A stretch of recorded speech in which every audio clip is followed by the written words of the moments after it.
Welcome to Did You Know? The ESCO HVAC Show. We will see you in about 45 seconds or so. Make sure that you are subscribing to our channels, our LinkedIn, YouTube, Facebook. Turn on notifications, and we are very excited to be here with you. It's almost time, about 30 more seconds. Make sure to grab your notebook and pen so you can jot down notes along the way, because at the end of the show, you could have an opportunity to ask our guests questions so we can dive a little deeper into these topics. And here we go. Welcome to Did You Know? The ESCO HVAC Show.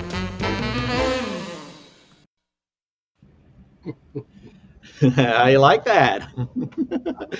Thank you all so much for joining Did You Know? The ESCO HVAC Show. I know things look a little bit different right now. I am actually in Atlanta, Georgia, hanging out at the 2023 Skills USA National Competition.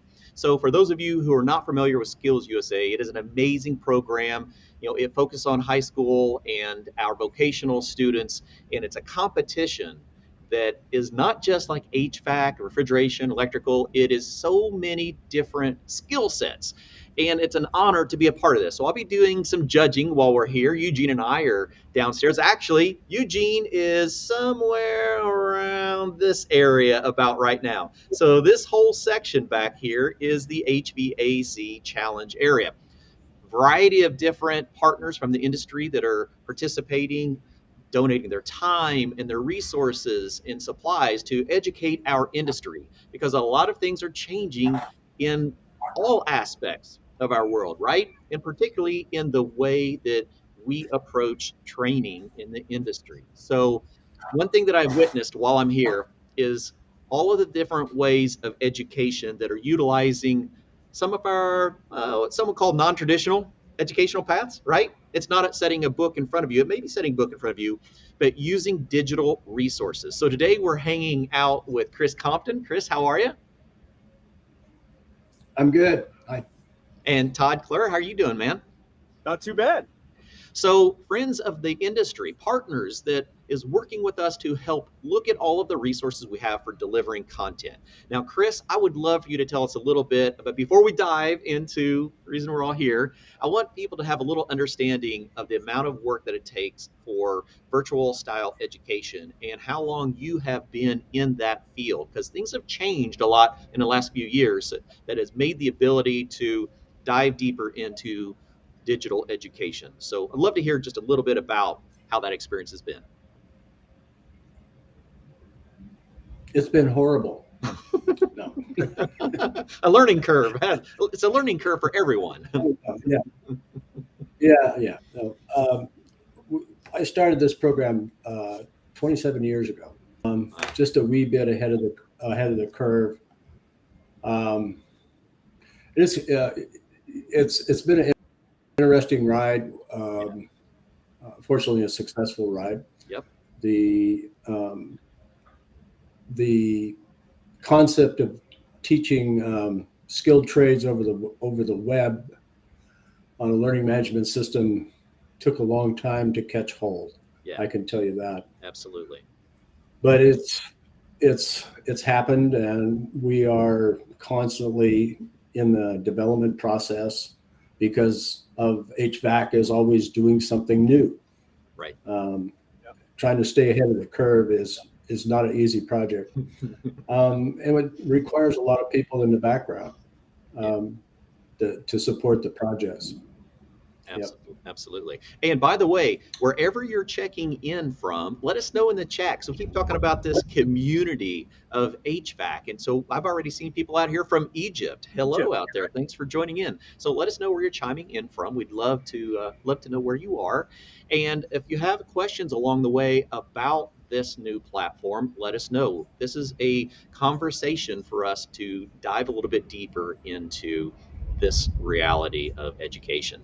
So Todd, where do we want to run with this? Where would you like to go? Well, we got a little bit from Chris, and that's right. That Chris made a good point. As far as the industry, change. You made an point of industry changing. Chris, you know, he was chastised or put down for the online content. Oh, that'll never work. And look, That'll never catch on. that'll never catch on. And look where it is today. That's And it's Never. every no, right. And here we are. And here we are. And when people scrambled during COVID, Yeah. well, Chris was already there. Sure. So, I was one of the. What we're going to talk about today is the where this interactive training goes, and are Yep. you ready? And I was a big advocate with Chris when I came on board. Chris, we need to do this. Right. We need to get out in there and present this stuff to the newer generation, the newer technicians, and we've got something very special for you today. So, Awesome. shall we? I think so. Let's dive in a little bit. So we got people in the background that's running this. So we're talking about educational opportunity. We have a little bit of background noise. I mean, we got a lot of things going on here. But let's take a look at what we're talking about. What type of an immersive experience are we looking at? Are we talking about single plane view? How deep are we going into this technology? Well, this technology specifically is we didn't really go to the true 3D interactive with a headset. We were trying to make it more of a for everyone that has a desktop, a PC, specifically PC right now, and that this platform that we're going to share with you is PC based. We are working on iOS and Apple. That's Right. something we're working on. But right now it's PC, and Yep. anybody with a PC computer can do this interactive experience. And it's a new way of training. You don't need fancy equipment. Awesome. All right. So David back there, are we ready to share? I should throw out something about Todd Yeah. before we jump in.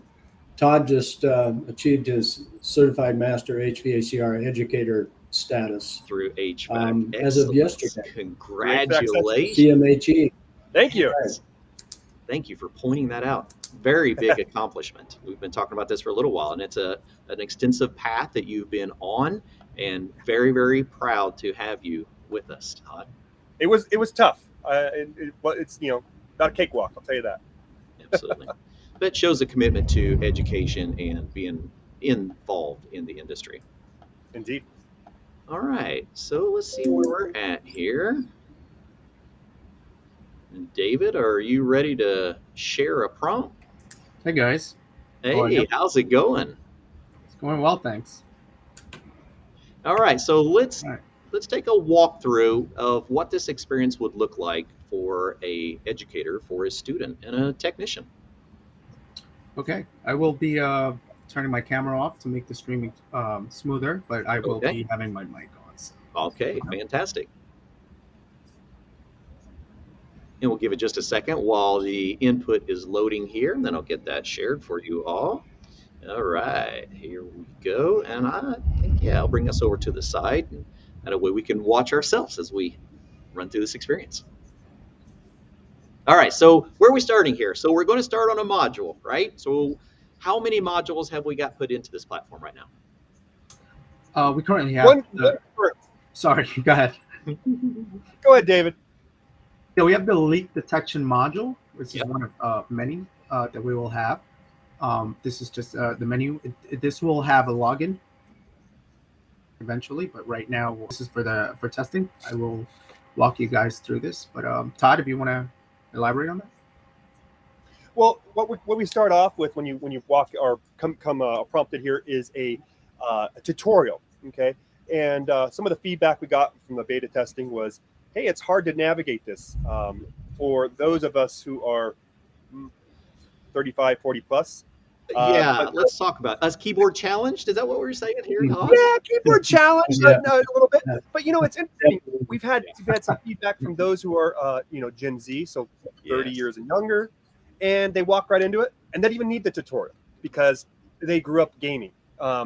These platforms of these individuals that are of the younger generation grew up with this technology and had a quite young age, and they just take off with it. Right. So it's a gamified version of As a game of fighting. the information. So let's kind of look through the tutorial and Yeah. see what we've Sure, got. go for it. You got it. So we click on tutorial where it's going to open up the interaction tutorial. Prompt Right. is welcome to the HVACR interaction tutorial. This tutorial will assist you in learning the basic controls that will facilitate the interactive experience. We click OK. We're not going to go through the whole thing Okay. because it's a bit lengthy. It's more for the user to familiarize To himself. get comfortable with each of the pieces, can we take maybe a look at one or two just so we have an idea of what we're going to Sure. see? Sure. We have, for example, here to the left, we have the UI menu. This menu provides you with the information that you can access at any given menu. So let's click on controls. This is going to come in very handy for anyone who wants to, for example, W here, Right. you will move forward, S, move backward. A lot of people will probably be familiar with this setup. A, move left, D, right, and your mouse, just moves yaw, pitch. So let's get rid of this.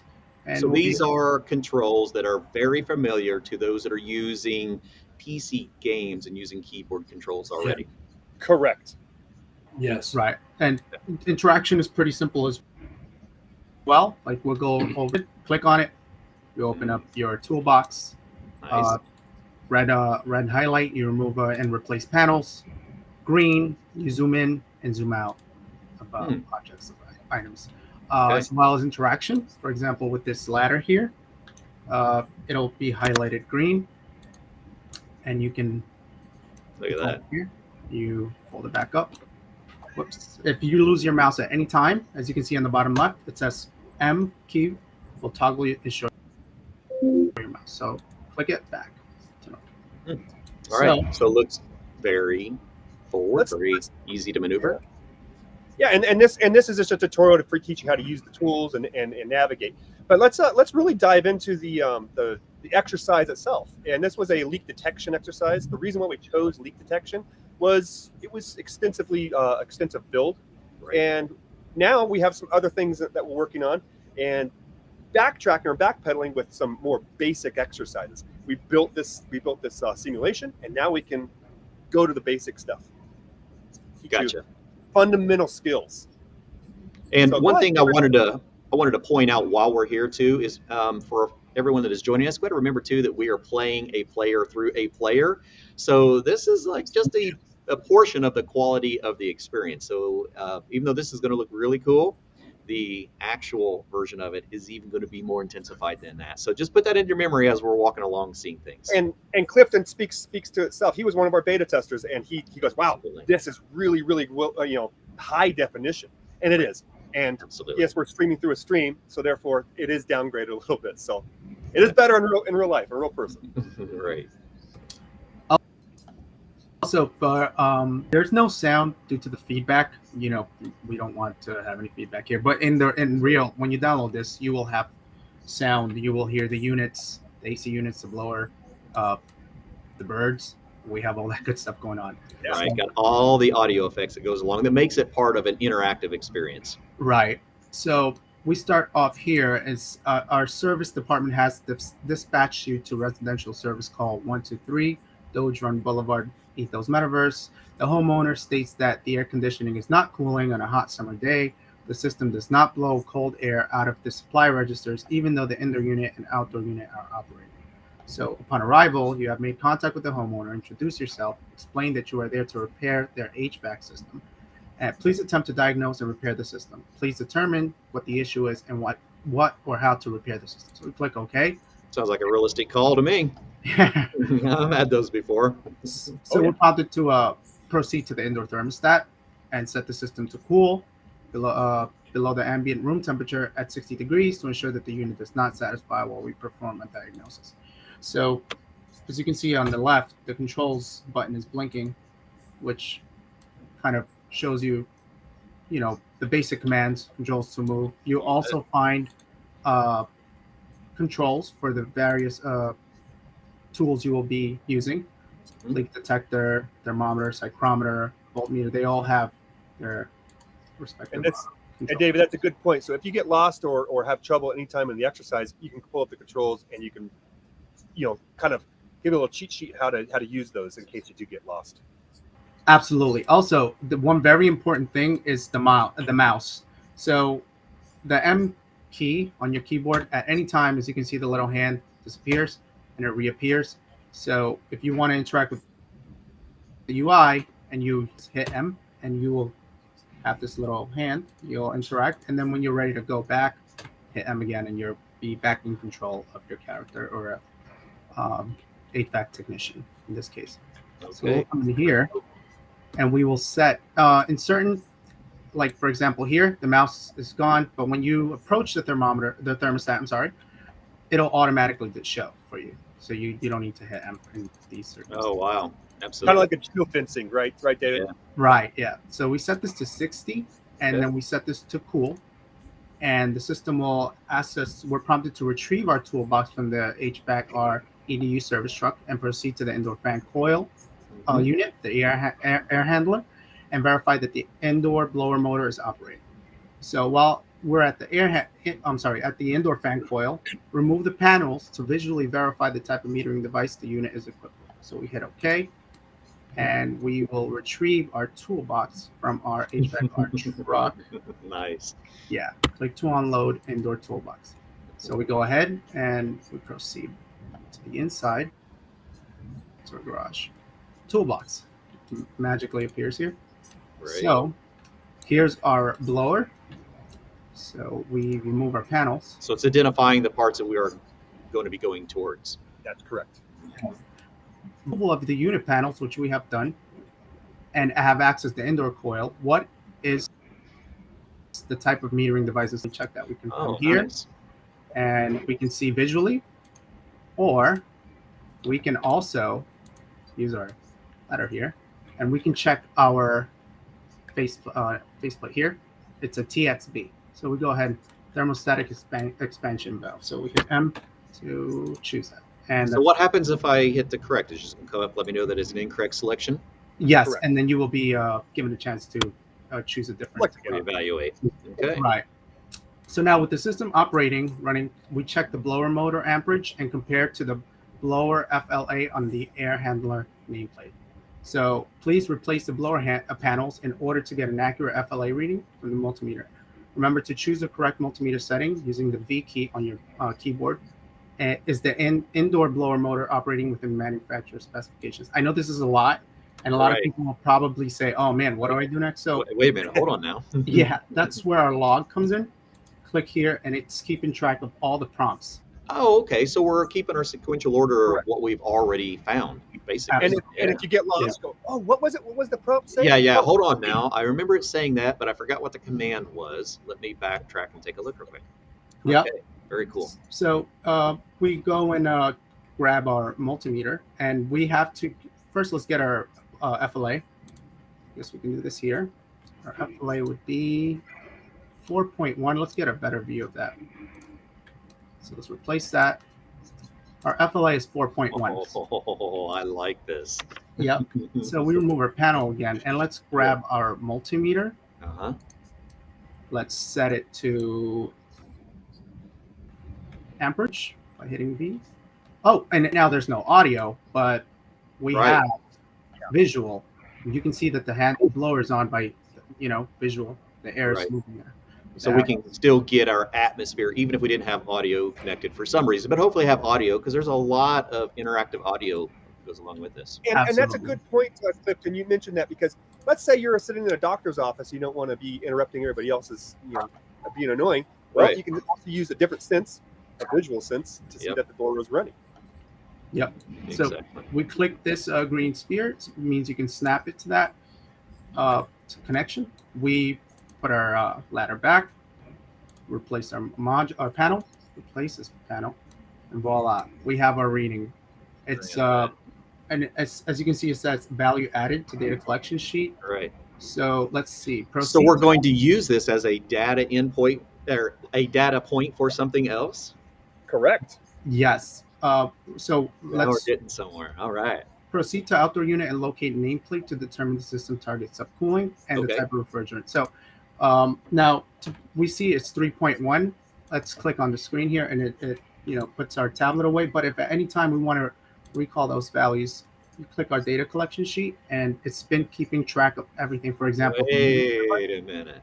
yeah, Yeah. So, okay, so we're not just putting it onto a spreadsheet to do some No, calculating. So we're actually inputting it. So we have our physical representation of what that measurement was at each point along our entire operating system.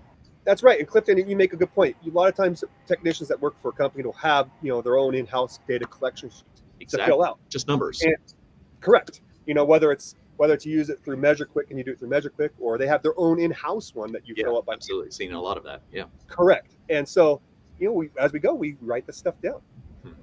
and it goes in the archive file. All right. So we have our TXV here, our FLAMPS 3.1. It's keeping track of all that. So if we go back out. So it's easy to, forget what the next step was. So proceed to outdoor unit and locate nameplate to determine the system's target subcooling and the type of refrigerant the unit contains. Okay, those are Sounds logged. logical to me. Yep. And we go back here and we find our nameplate. Here we go. So our metering device, as you can see, you also have that here, metering device TXV. And our piston, this unit is a piston unit. The outdoor and is. Outdoor for heat pump. Okay. And we have our subcooling, which is 15 degrees Fahrenheit, as you can see here. And let's go back out. And that's the first question. What is the manufacturer's target subcooling? Well, here's a good example of what you would get if you choose the wrong answers. It's incorrect. Just Okay. some will give you feedback, Right. if it merits it. So Some 13, questions. it's not. Right. So 15 would be the correct one. So now once we have that, with the TXV or TEV installed at the indoor unit fan coil, air handler, and the manufacturer suggested target subcool, what method of refrigerant charge verification will be used to properly determine the system has proper refrigerant charge? Love it. Well, you can choose superheat or subcooling. In this case, we're going to use subcooling. Mhm. Correct. So it's going to prompt us to retrieve additional service tools from our toolbox from our HVACR EDU service truck. So, Okay. and also we are using, this will also give you the type of refrigerant you're using as well. You can also refer to the chart, which is an R410A chart. Okay. So let us continue to our truck, and we're prompted with this. Click to unload outdoor toolbox. Now we have that, and we're prompted to proceed back to the outdoor unit to verify proper refrigerant Yep. charge. Check the ambient air psychrometer. Okay, let's come back here. So let's take our psychrometer out. Here it is. And you can put this away by just clicking on it. And Okay. then you can access it again by hitting it up here. Now you can see it appears here. Oh, okay. So it's a tool that we pulled out. It's now part of our arsenal of our Yes. tool supply. Okay. Right.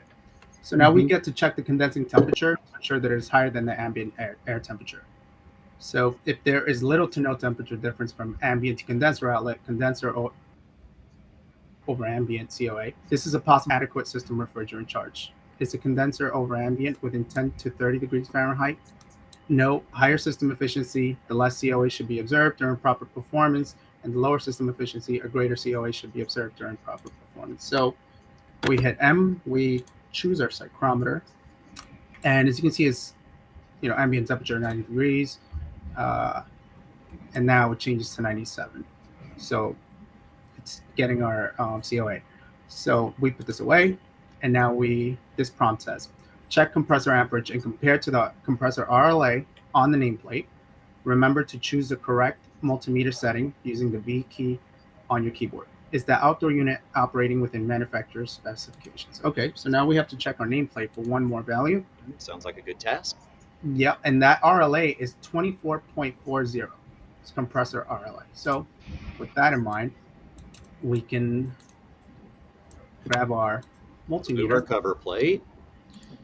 Yep, remove our cover plate. Turn this with our G key, because G or J, move it around, and we'll zoom in by clicking on this green highlight. We select amperage amps with the B key, and we click here. And it's 15 amps. As you can see, value added to data collection shows here, so it has been added. RLA amps for our compressor is 15. So that's also a value that has been Now, Clifton, I want to make a point this. If you haven't recognized, a lot of these values are off from what manufacturers spec. RLA, well, the FLA was decent, okay, but the RLA, some of these other things you're going to find, the COA was under, under 10 degrees, right? It was 7. And our RLA here is quite low for what manufacturers spec. All these things are adding up, and they're collecting in our data collection, going, what's wrong with the system? Yeah, I see inputs here that may be going through some kind of a processor for some kind of an output. Oh boy. Okay. Maybe. Maybe. So with that, let's click OK. Using the infrared thermometer, check the compressor shell temperature. 180 degrees Fahrenheit or greater is too high. It's the outdoor unit compressor overheating more than 180. So we click OK, and now we click M to regain our mouse, and we click here, and we can put this away, our multimeter, by pressing P on the keyboard. Put it back up. Yep, and then we click here. We're back in control of our technician, and now we try our thermometer. Our IR. I love this. We click on our compressor. As you can see, we remove this panel by clicking on it. It's highlighted red. Yeah. And we can replace it. So let's remove it and click on the compressor, and our camera will zoom in. And now, in case we check it again, we can just watch your fingers. We can use our mouse wheel, or we can physically grab this here and pat up and scroll. So we're going to check the compressor shell temperature. Now we can put this away. A log, aim it down. As you can see, the laser, it's pointing at the shell, and it's 180 degrees, so it's a little hot. Again, using the infrared thermometer, check the discharge line from compressor. 180 degrees Fahrenheit or greater is too high. It's the outdoor unit discharge line exiting the compressor too hot, more than 180 degrees. So we click OK, and our discharge line is up there. We align this, and we move it up a little, and it's 200 degrees. So, yeah, a little hot. Yeah. Right. So with that, we can click P, and we put our thermometer away. Click on the compressor, replace this panel, and then we can continue to. So we're getting commands, and we're doing measurements, and we're really functioning like we're in front of the unit, and we have someone on the phone instructing us through if we're not 100% sure what we should be doing for each one of these steps. That's right. And that's the beauty of like say Measure Quick or some of the others, is that, hey, if you're new to the industry, like what's your service manager going to ask? Oh, send me a screenshot of what your readings are. Exactly. You need the data in order to figure out what's wrong with it, and we are collecting data. Right. To make a determination what's wrong with the system. Okay. Right. So after we do that, we're prompted to use our tools to measure and determine system actual subcooling. What is the actual system subcooling? And using the given formula, it's the system with an acceptable refrigerant charge. So our liquid saturation temperature minus our liquid line temperature would give us our actual system subcooling. So using a plus or minus 3 degree Fahrenheit difference from the target subcooling from outdoor unit nameplate, is the system charged properly? So we go ahead, as you can see, you don't have sound here, but in the actual module, you will, but you can see visually that the unit is on because the fan is spinning. So we will be turning the unit off in the next few steps. So we click on our digital gauges, and we can click on the screen here to zoom in and out, pressure, line saturation, liquid line temperature, and our subcooling. This is automatically calculated. So let's do that. Let's take our measurement. We click here, our connection, our fitting, and we click on the shell of the unit, and we click here to take our temperature. And as you can see, the value has been added to the data collection. Okay. We click on this fitting here, our liquid line. Click again, remove our Schrader valve cap, snap this And as you can see, value added to data collection. So although we have determined that we verify refrigerant charge with subcooling method with an installed TXV or TEV, we should verify that the TXV, TEV is maintaining system superheat. To verify superheat, measure the suction line temperature, and utilizing the superheat chart provided, use the following formula to determine actual superheat. So remember, suction line temperature minus suction saturation temperature will give us our actual system superheat. So using a plus or minus 5 degree Fahrenheit from the target superheat from the chart, is the system charged properly? If the system has less than ideal actual system superheat, typically less than 5 degrees, the system risks refrigerant floodback. If the actual measured system superheat is significantly more than 30 degrees, the compressor could overheat due to too little refrigerant returning to the compressor, example, undercharge or restriction. So I would like to point this out. If we zoom in here, we have our liquid saturation and our liquid line temperature. So 50 minus 40 will give us our subcool, which is 10 degrees. Okay. Which is less than 15 degree manufacturer specifications. So something's wrong with the unit, but let's go ahead and run our saturation line here, our suction line here. Suction line, yeah. Map this here, and it's 42 degrees. You can zoom in here. So auto calculates the superheat once we get our pressure. So remove our Schrader valve cap, snap it in, and our value has been added to the collection. So as you can see here, calculates our superheat is 13. And if you want, you have our pressures here, and you can also click data collection, and everything will be here. 94, 29, 42, everything is calculated. I love that. Yeah, and upon determining and verifying refrigerant charge, what is determined?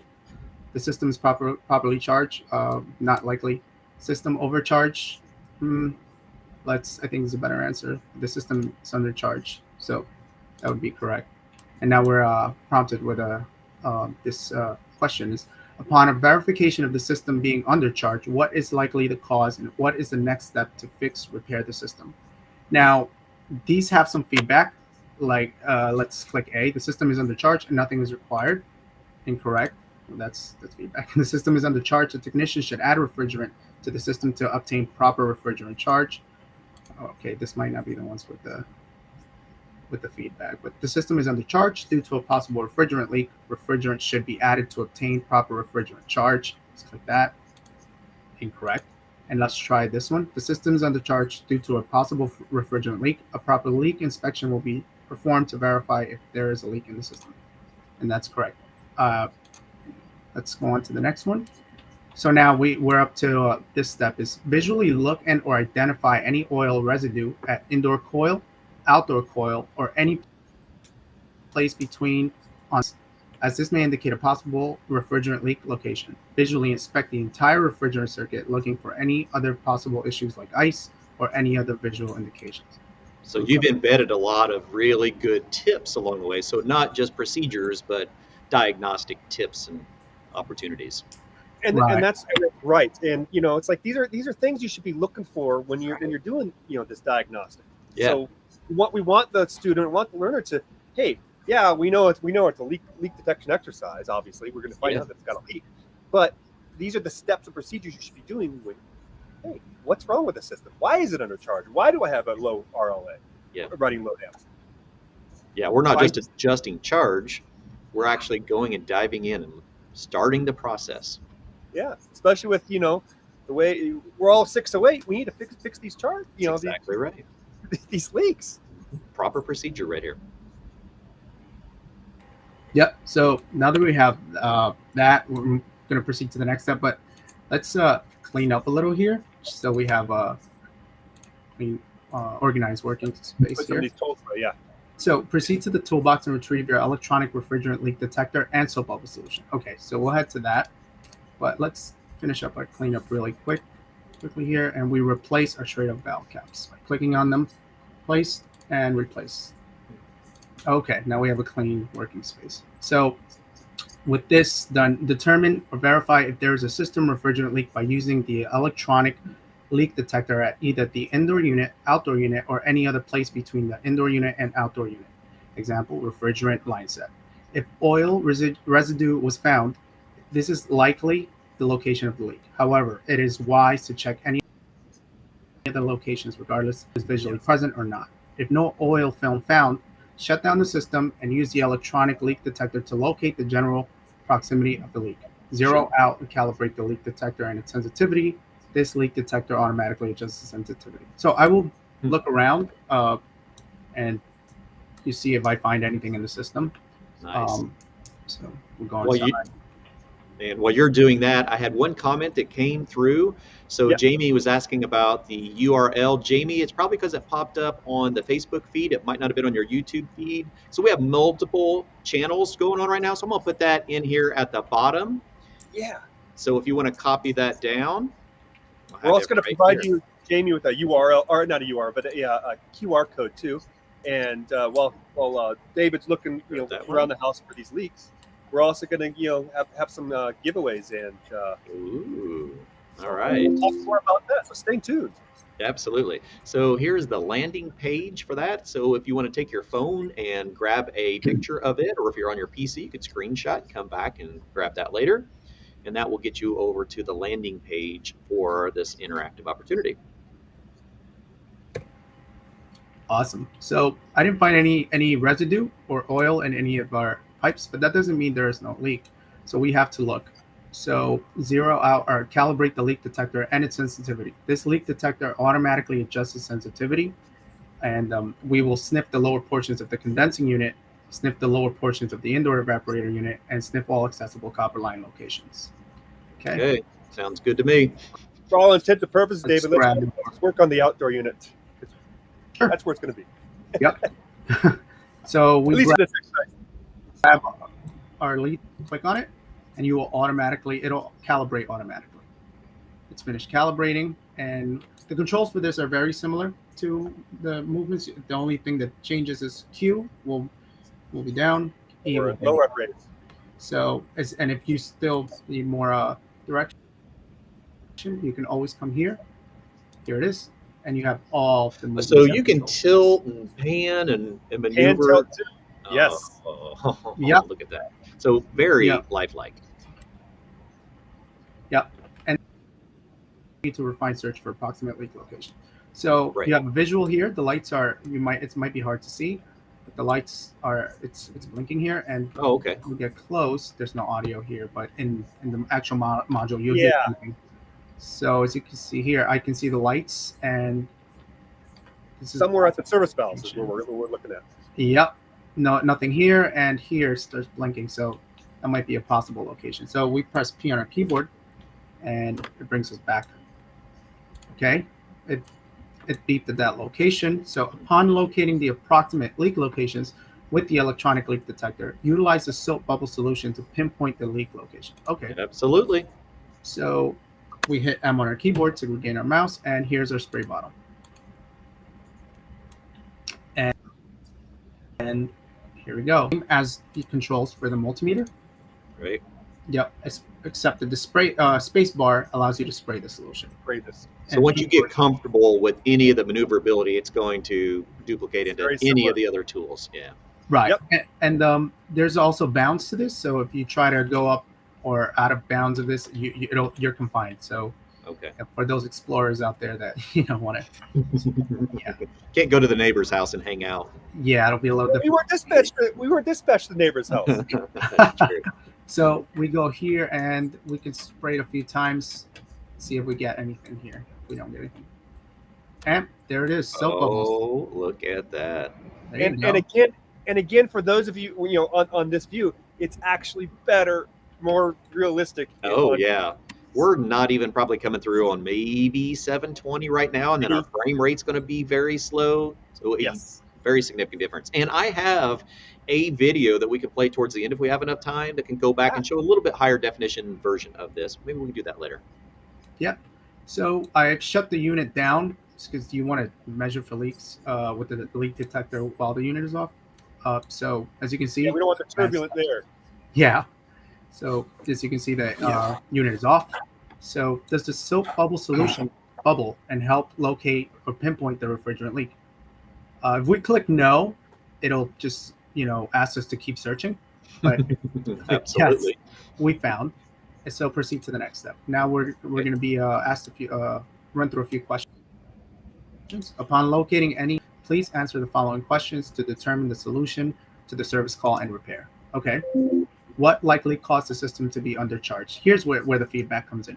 I think the Nice. feedback's here. Yeah, poor craftsmanship during the original system installation. Let's click that. No, there's never poor craftsmanship. We never find that in the industry. Kidding. Not in That's not- residential. We could go with B. The system was not charged properly since the installation date or from a previous service. Okay, possible, but there's a better answer. Remember, we found and observed. Therefore, a refrigerant leak could have developed since installation and or past service. Okay. I mean, how many times, Cliff, have you well seen, on new installs, specifically new installs or track homes, open the valves and go? Well, that's a possibility on B. Yeah, absolutely. Yep. So that leaves us with C. A system leak was observed, which we did, and the leak repair is necessary prior to adding refrigerant to the system to obtain proper refrigerant charge. Click C. Right. Correct. Adding refrigerant to a refrigerant system should not be performed without proper leak identification and or repair. Okay. So it brings us to our next question. Wow. Since the system refrigerant leak was identified, what would be the next step to repair the system if approved by the building owner? Well, we could use JB Weld or some other industrial strength glue to repair the leak to avoid refrigerant recovery. Let's choose I've that. seen it. A. It's gotta be A. I've seen it. That's the feedback you're gonna get for that one. Let's go with B. Recover the system refrigerant and weigh the system charge back into the system. Try again. Recovering the refrigerant will not repair the leak. Yeah. Let's try C. Recover the system refrigerant, repair the leak, weigh the system charge back into the system, and verify and adjust refrigerant charge with superheat and or supercool methods appropriately. So, not quite right. There's a better answer. Besides refrigerant recovery, a leak check and proper vacuum procedures must be performed prior to adding refrigerant to the system. And no, Mike B. Gorilla Glue won't work. Yep. So E will leave Yeah. us with recover the system refrigerant, repair the leak, system, obtain proper vacuum, weigh the system charge back into the system, and verify and adjust refrigerant charge with superheat and supercool. I love how you put options in here so that it makes you think about the different potential repairs that you could do and then sort through them. Yeah, and you on some of these you miss a step. It's like, well, yes, but not 100% right. Exactly. You could do this if you chose to, but are you really getting to the solution? Right. Proper solution. Right. Choose that, and it's not quite right. There is a better answer. Besides refrigerant recovery and a proper vacuum, a leak check must be performed prior to adding refrigerant to the system. So I went through all the wrong ones, so you can see how there's feedback, helpful feedback on why Very helpful. wrong. So this is the correct one. Recover the system refrigerant, repair the leak, perform a leak check, standing pressure test, evacuate it, obtain proper vacuum, weigh the system charge back into the system, and verify and adjust refrigerant charge with superheat and or supercool methods appropriately. Correct. Remember, for proper leak repair, recovery, leak repair, repairs, pressure test, evacuation, dehydration are essential before refrigerant is added or introduced back into the refrigerant system. So we click Absolutely. OK. And this brings us to our final prompt. Make contact with customer or building owner and explain your observations and seek approval to fix or repair the system. The homeowner, building owner approves your service repair and they schedule the service tech for a return visit. End of exercise. Wow. Ta-da. All right. Ta-da. Let's turn the unit back on. Let's not forget that. So we click Okay. here and the unit will Watch start the right. fan will come back on just like normal. Right. Okay. That's it. Done a very good job here, everyone. Thank you so much. Now, just for those of you, and I'm not putting David down. Yes, he's not actually a service technician, so super cool and super heat method. I understand. He's not a true HVAC. He's a programmer. So That's right. Yeah. get with him. But you did a very good job, David. Yes, he did. Thank walking you. through everything. He did a great job. Bang up Yeah. job. So, Chris, this is quite the evolution of technology and a significant growth from where things have been in the past. So, what is the envision for this? Where do you see this technology being launched in the industry? Well, I see I see interactive simulations like this.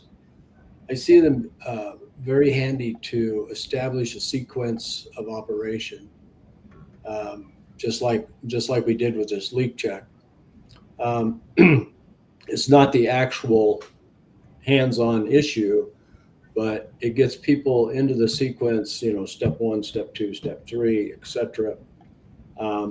Where when they encounter the situation in the field, they'll just go right to it. Yeah, Because absolutely. they've exercised this sequence. Yeah. Can you imagine? Oh, go ahead. It's like riding a bike. You go through the process and the motions, and it's comes second nature. Yeah, that's what I'm thinking. So you have the opportunity to fail a few times potentially, and before you find the correct process. And once you find that correct process, now it's repeatable, and so the solution becomes scalable. And I want to build on Yes. something Chris just mentioned about the interactive opportunity here. One thing that's online education has always been kind of put down was, especially for CTE, career technical education, was the lack of the hands-on. Well, Yeah.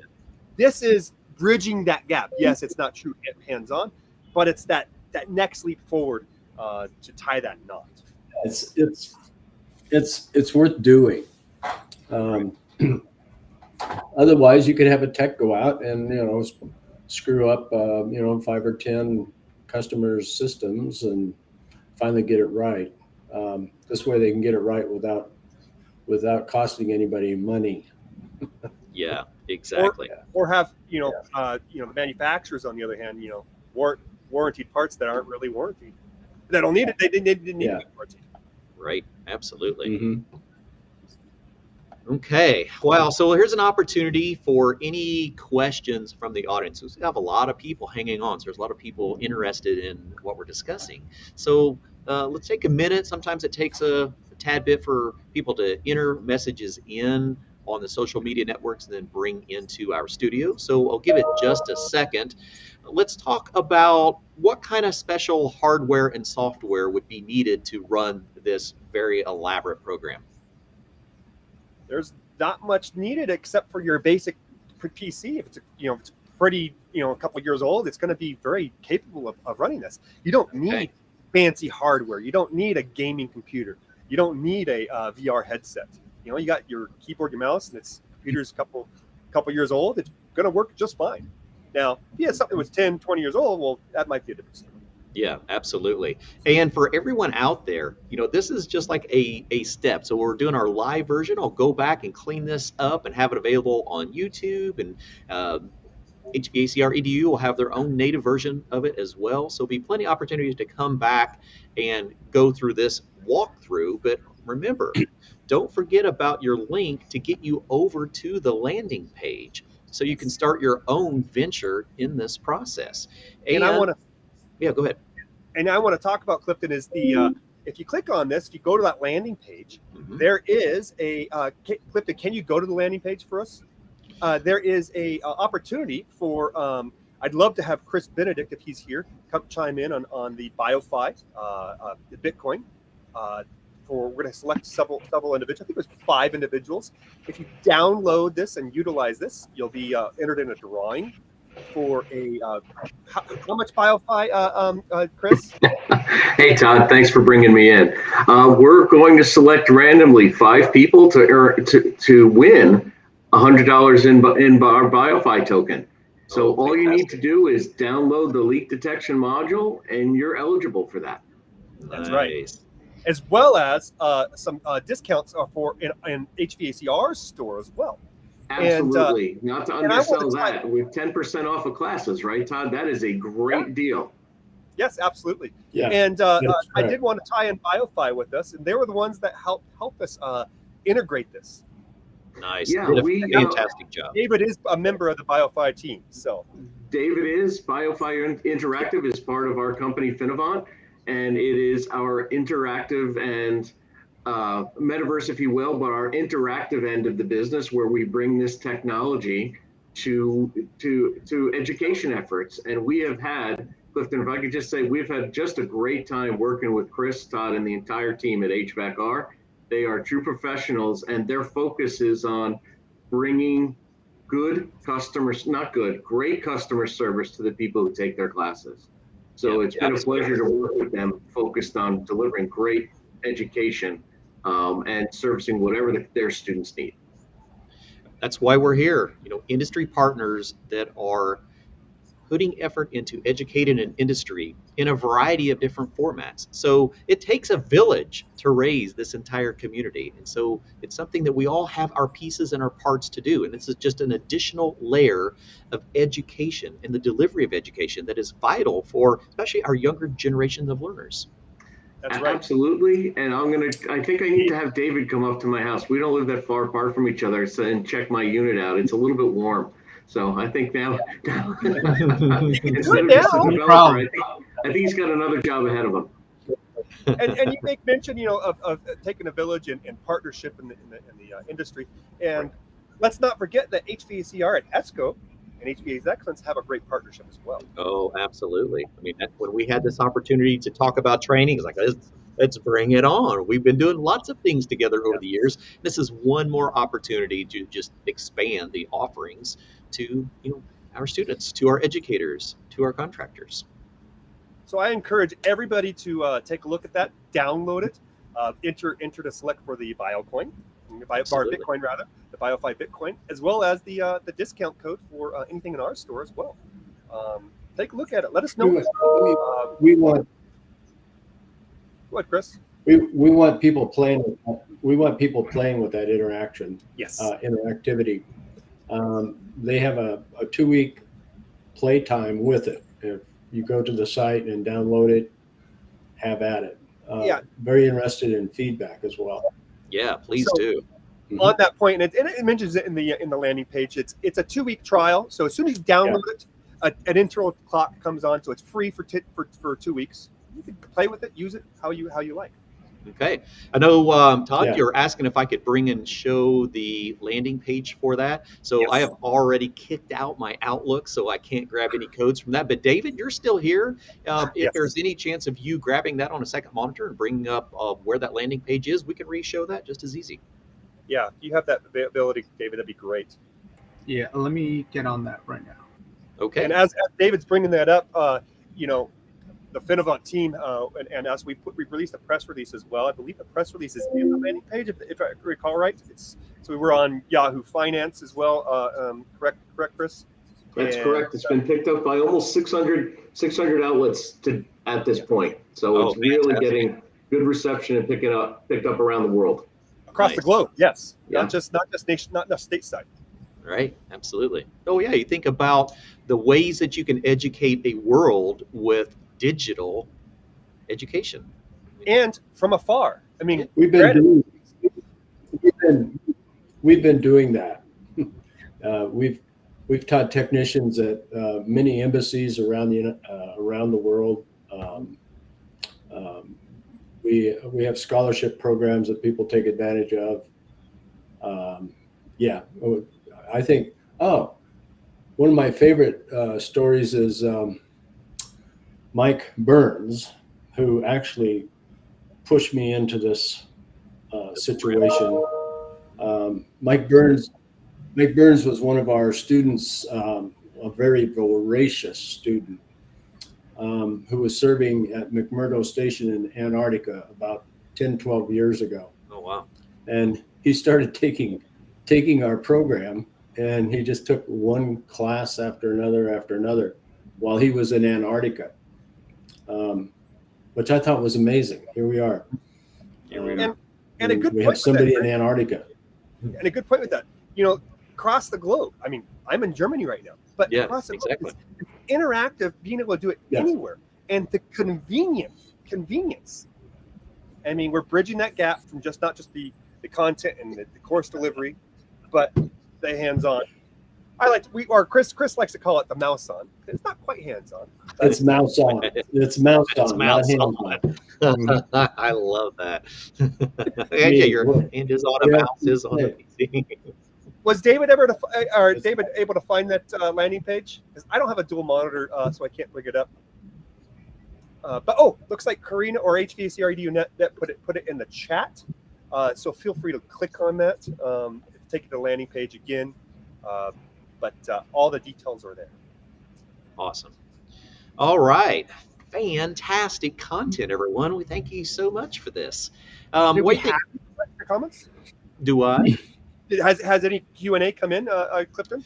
No, I've been hopping out here. It's mainly just praise for what you guys are doing, and haven't had any questions going forward. There was just one from Bryce that just had Windows exclamation. So, what platforms does this work on? Let's talk about that real quick. I kind of made mention of that already, and that was right now we're focused on Windows PC. Yep. With the coming in with Apple. Apple's Yep. been a little difficult to deal with. Okay. And iOS. Problem with Android is that their content limits you to about 500 megabytes. So right. you really have to you basically have to degrade the content. Right, which you don't want to do. Yeah, and so we're gonna focus on iOS. So your tablet, a tablet and phone. Okay. Next, but right now this is available on PC, and there you go. There's the landing page. So all the information's in there. Feel free to download, use the link that's there, and get busy. Yeah, absolutely.